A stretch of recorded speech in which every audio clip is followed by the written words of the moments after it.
प्यारे बच्चों, क्या आपने कभी सोचा है कि भगवान राम बचपन में कैसे दिखते थे? क्या वे भी हमारी तरह खेलते थे या कुछ खास करते थे? आज हम बालकांड की कहानी में उन्हीं राम जी के बचपन को देखेंगे, कैसे उनका जन्म हुआ, कैसे उन्होंने ऋषि विश्वामित्र के साथ राक्षसों से लड़ाई की और कैसे उन्होंने शिव जी का धनुष तोड़कर सीता मैया से शादी की। तैयार होना इस अनोखी कहानी के लिए?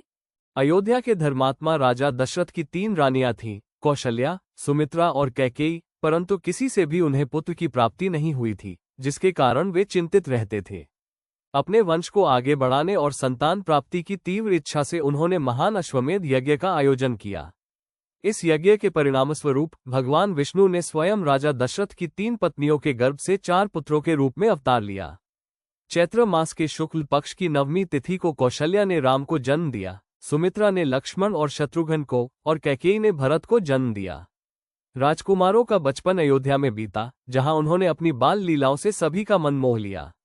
विशेष रूप से राम की भोली और सुंदर बाल लीलाओं का वर्णन अनेक शास्त्रों में मिलता है। यह माना जाता है कि उनका चित्त चंचल था और वे भोजन करते समय भी अवसर पाकर दही भात मुंह में लपटाकर किलकारी मारते हुए इधर उधर भाग जाते थे। उनकी दिव्य प्रकृति बचपन से ही झलकती थी और सरस्वती, शेषनाग, शिवजी और वेदों ने भी उनकी बाल लीलाओं का गान किया है। जब चारों भाई कुमार हुए तो रघुकुल की परंपरा के अनुसार गुरु वशिष्ठ ने उनका जनेऊ संस्कार किया।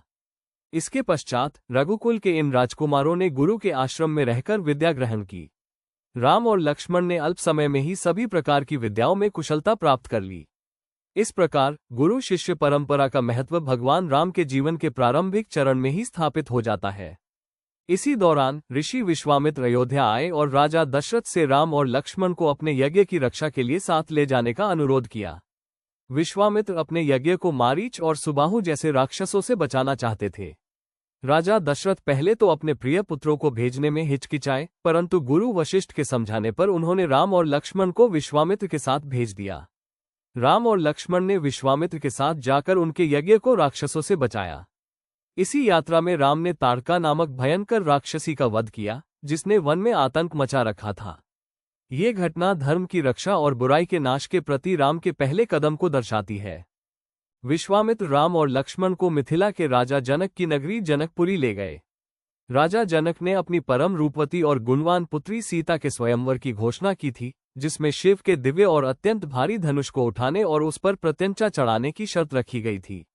अनेक शक्तिशाली राजा और राजकुमार उस धनुष को उठाने में भी असफल रहे, वे तो उसे हिला भी नहीं सके। तब राम ने सहजता से उस धनुष को उठाया, प्रत्यंचा चढ़ाई और उसे भंग कर दिया।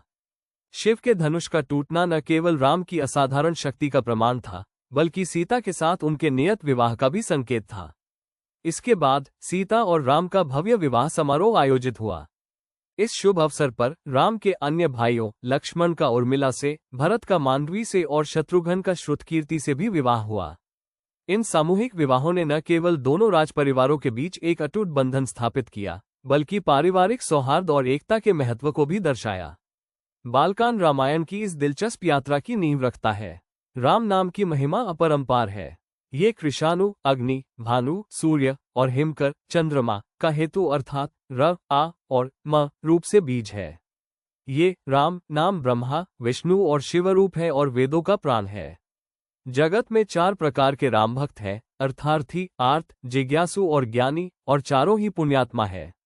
अच्छे भाव, बुरे भाव, क्रोध या आलस्य से किसी भी तरह से नाम जपने से कल्याण होता है।